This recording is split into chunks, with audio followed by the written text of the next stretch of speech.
This thing.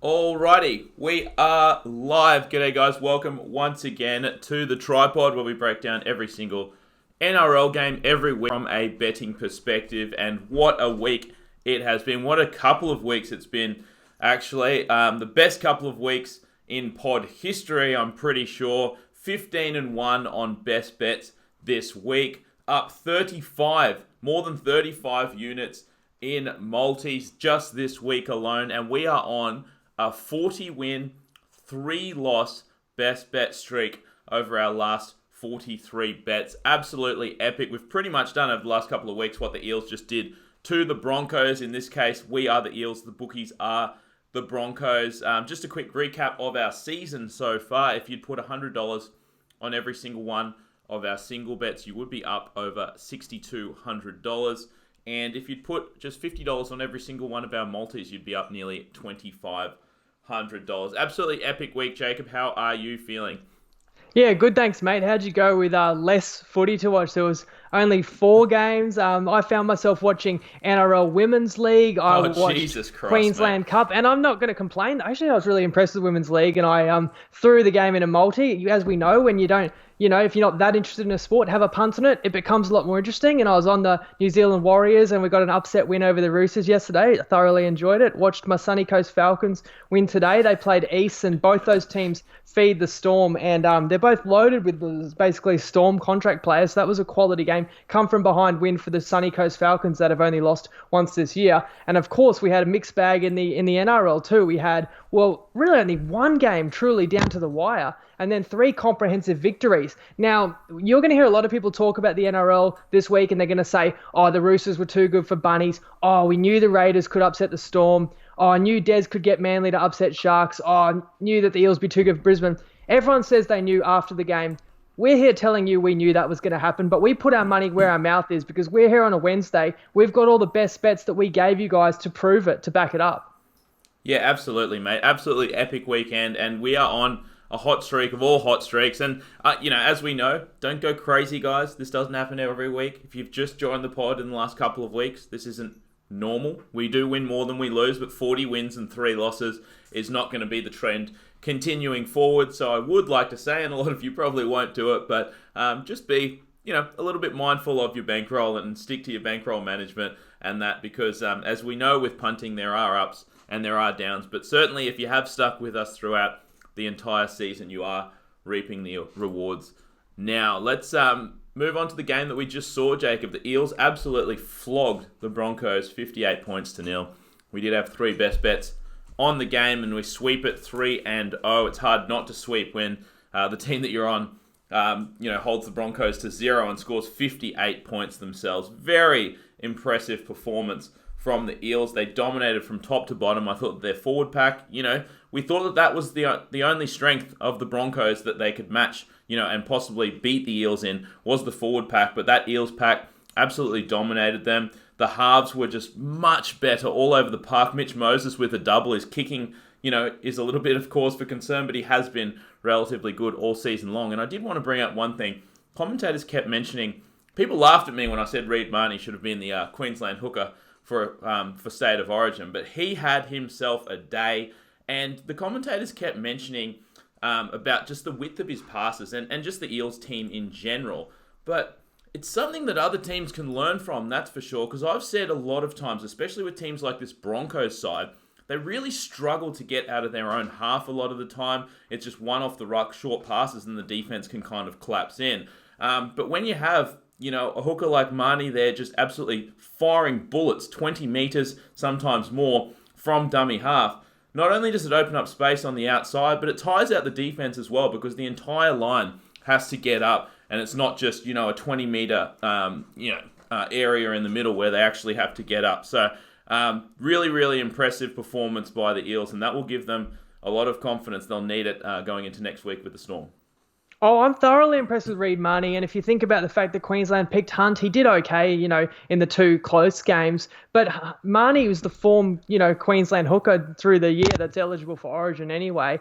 And he only got a taste last year of first grade. He's had a full season. He gets better every week. And He talk about does. the way they swing the ball. I love it. Like, they change the point of attack. They can pass side of the ruck and then swing it back left with these long passes. It's Unreal. Marnie, but Moses throws them, Dylan Brown throws them, and then they got these awesome outside backs. Like, Jenko's winding back the clock. Wonga Blake He is, was an isn't he? underrated pickup because he's a deadly weapon, like fast ball runner.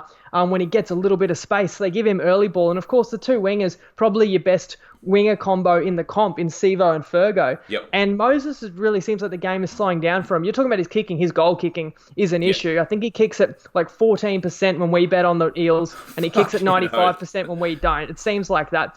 And you're right, the forward pack steps up. Like, they don't have the big names or the rep players, but like you could name them all. Like Niakore's really emerged, Paulo, Alvaro, Brown, like they're lane. They all just run hard. They do the fucking dirty run work. hard all the time. Absolutely. Every game. And they held Brisbane to 0, which you talk about holding a team to a clean sheet, and we'll get to Brisbane. That's a sign of a very quality side. And funnily enough, earlier in the year, of course, because this Eels win sets up a rematch with the Storm.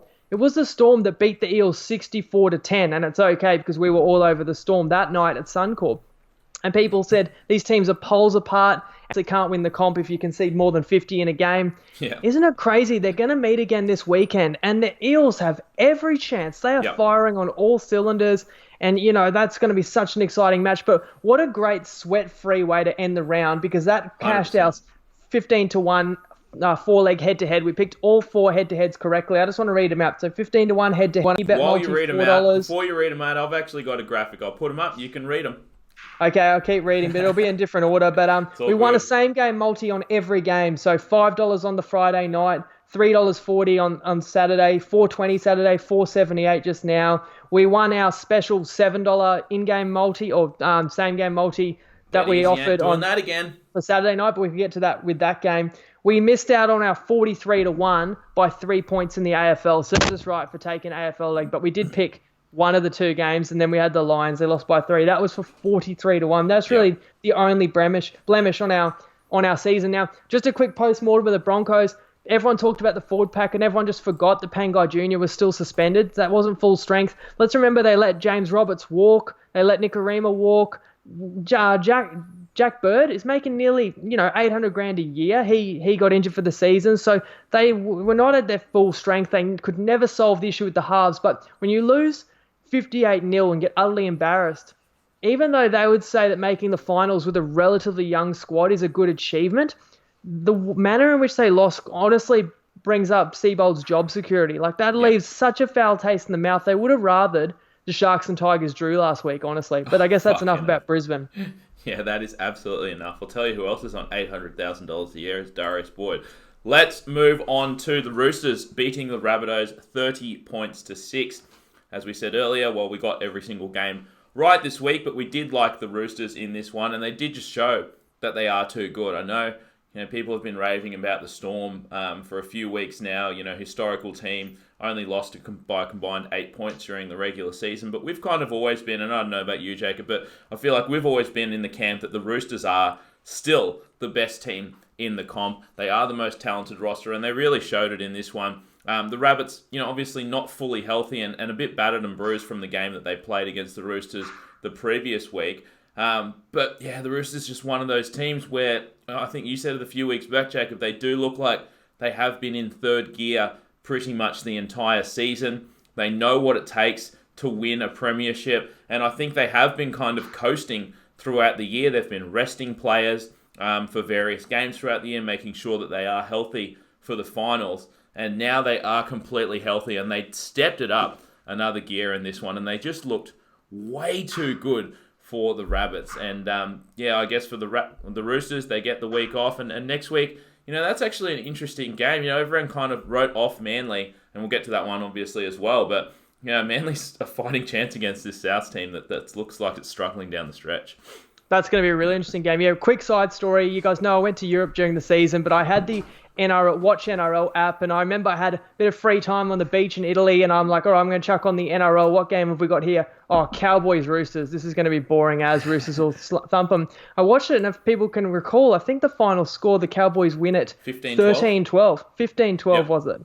Oh, did they kick a late I penalty think it was or something like that? Yeah. 15-12, So they I won a think it was. grinder, and and I actually like kind of thought about that game for a bit, and I thought that was a ridiculous classic Cowboys win, like just win an arm wrestle game. Yep. I said you can just tell the Roosters are showing nothing and just chilling through the season. Yep. I think that they are going to be great value. They've lost a few through the middle of the year, but they know exactly what they're doing. They're building their systems. I think the Roosters are going to repeat for sure. The next week, they blew out the Knights by 50. They didn't lose again till I think round 25. So by the time I got home from Europe, the secret was out. I didn't even feel the need to tell people the Roosters are going to win the comp because everyone knew that, unfortunately. Now, on Friday night, it was built up as a monumental clash at the SCG. They hadn't played in a finals game there for 80 years. And, obviously bitter rivals, and the Bunnies got the Roosters twice. But the more closer you got to kick off, we knew the Roosters were going to win. And I know everyone can say that in hindsight, I knew there was no doubt they'd lose. But we gave out multis on Friday.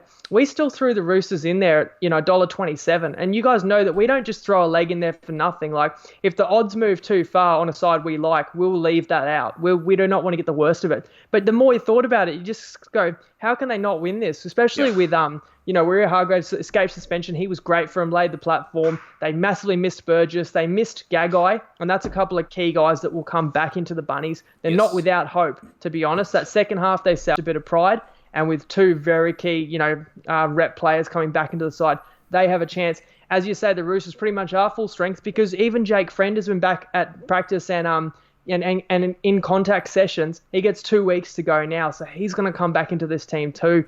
They look unbeatable, but it's crazy the way that the draw's shaken out, of course, because we could get a grand final rematch a week early. But at this stage, it just looks like nobody can beat the Roosters.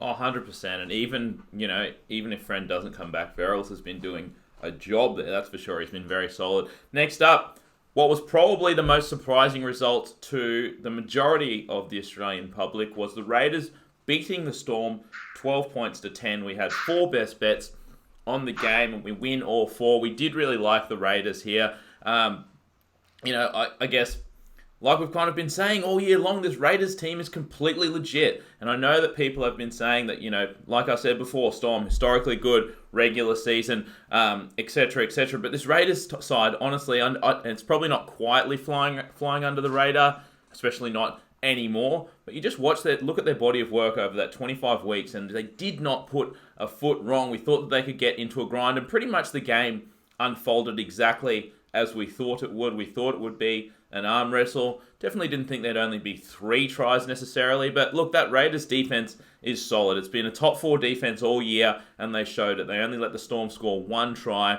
and look, Storm probably should have won. The Raiders, they concede a try late in the last 5 minutes, but that's what the Raiders have been doing all year long, and that's what they did to the Storm last time they played. They did not give up.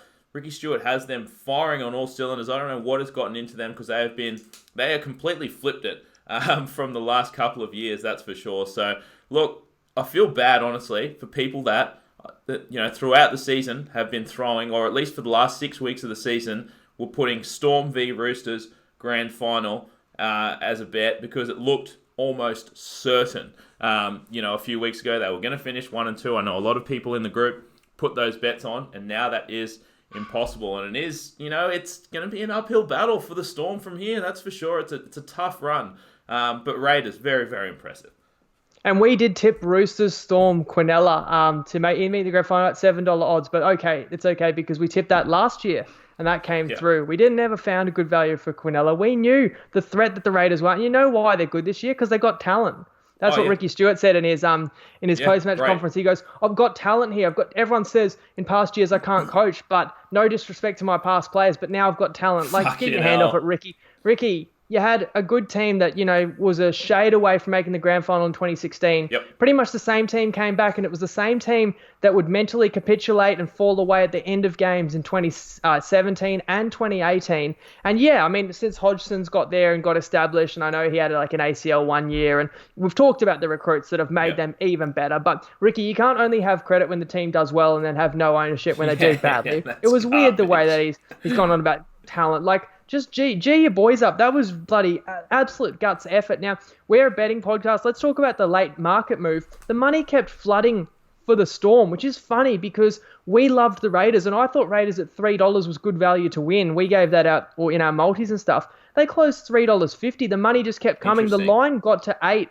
It was -6.5, was like massively juiced on the favourite, just kept coming. What I think it was the public won so easily on the Roosters, and everyone saw how the Roosters had an extra gear to go to and had more up their sleeve. People just thought, well, the Storm, who, finished 6 points higher than the Raiders and cruised to the minor premiership, will have another gear as well. But that was a different story. We knew that the Raiders could absolutely compete with the Storm, and it was a bizarre pre-game happenings there with BJ Leilua gets a fireworks shard in the eye and they had to delay the start. They didn't know if he's going to play. Simonson, luckily, you don't usually carry a winger on the bench. The Raiders do. He comes on. He scores the first try.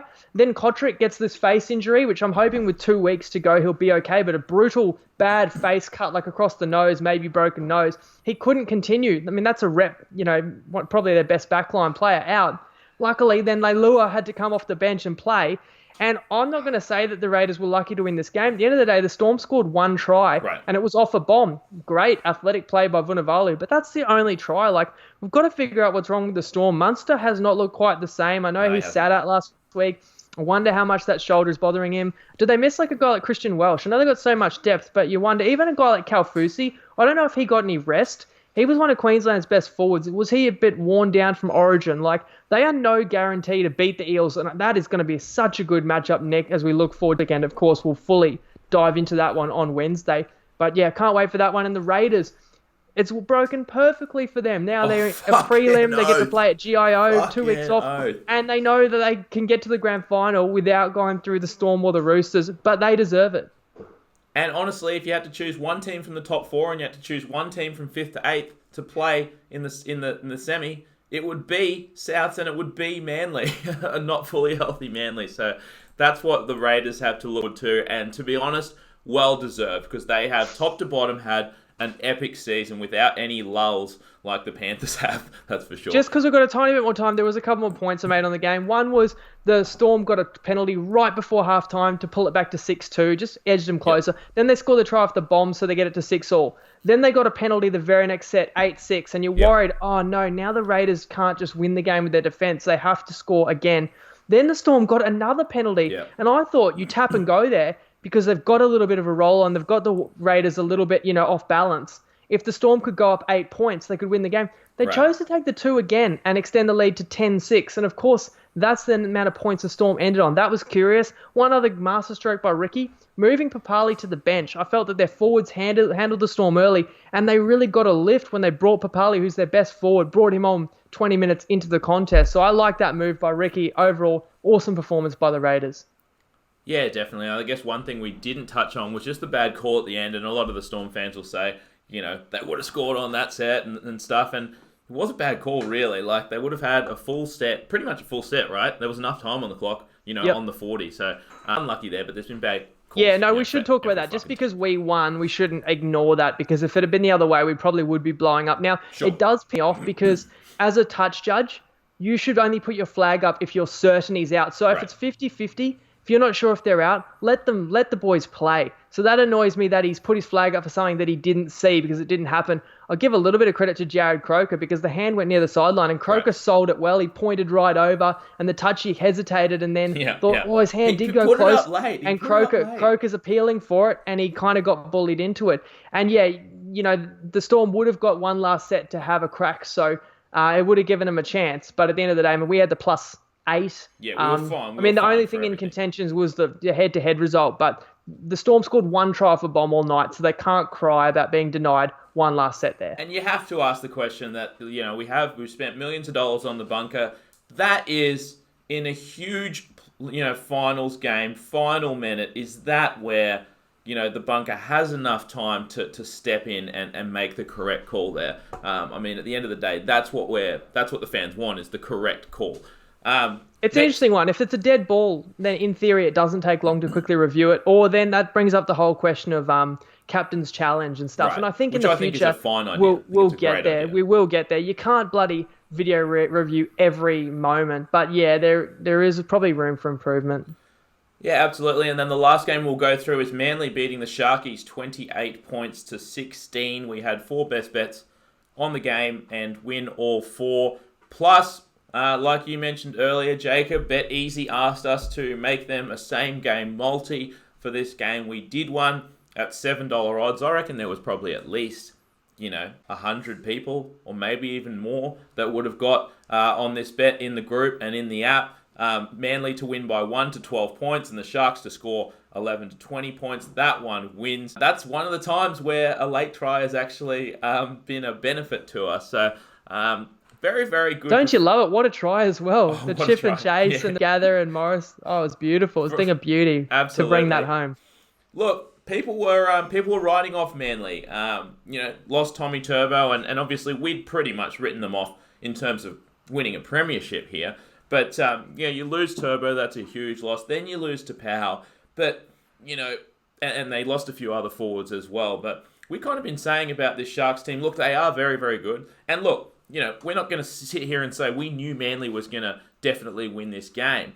But when you're getting 6.5 points, we just thought that line was way too high for a team that, like we said, Brookvale, very, very strong home field advantage, and they did. They lifted. Manly just ran the ball harder from the first whistle than the Sharks did. And honestly, the halves for Manly played much, much better as well.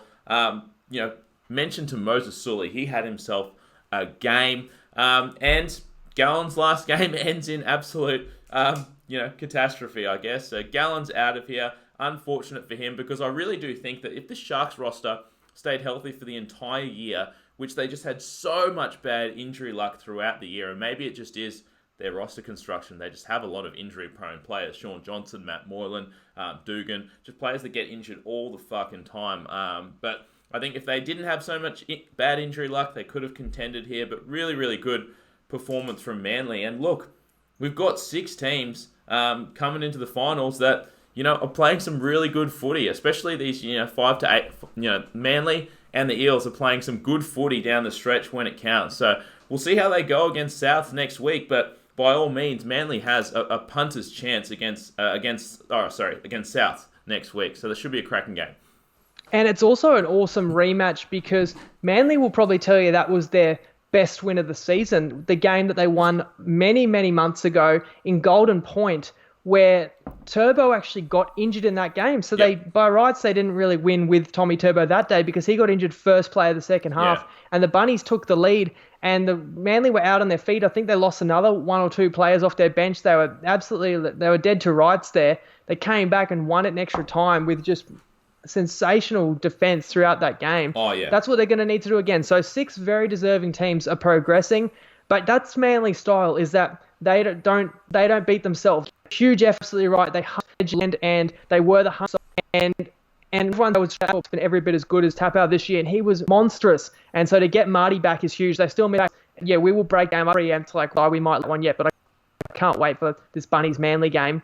But the Sharkies, we spoke about how they made us be flat, like almost petrol, because they've been playing must-win football for a month and a half, and especially the emotion and going into that Sunday and the week before, basically do or die because it was for Gallon's farewell. They just, at the end of the day, they lacked a bit of punch, and they did miss Moylan. There were points in that game where you felt so it would help unlock what is a really defensive structure. But you got to hand it all to Des. Like, it's a master stroke. He did the double bluff with get text registered and then never even used him, just to give Sharks one more thing to worry about. But his players just played with confidence, and that is something to be said for a team that was missing their best player. They played like they knew they were going to win, and they did, and that was exceptional. Completely. I don't know what's happening here. Something is happening with our connection, because I think I am frozen. You are breaking up a little bit, Jacob. So, call it a day, guys. Thank you again for tuning in. It's absolutely epic last couple of weeks for the pod and for the best bets. So, make sure you're obviously in our group, Tripod Punters Tips Forum. You can find on Facebook. Make sure you've got the Tripod app downloaded. Look, no NFL bets as of now because we are balls deep in the NRL, and it's showed. We have been focusing completely on NRL, not getting sidetracked by the NFL lately. So that helped. We're dropping, guys. We'll see you Thank you for tuning in, and we will see you at Wednesday at 6 p.m. to catch you then. If I can turn this thing off. It just got spotty. It got because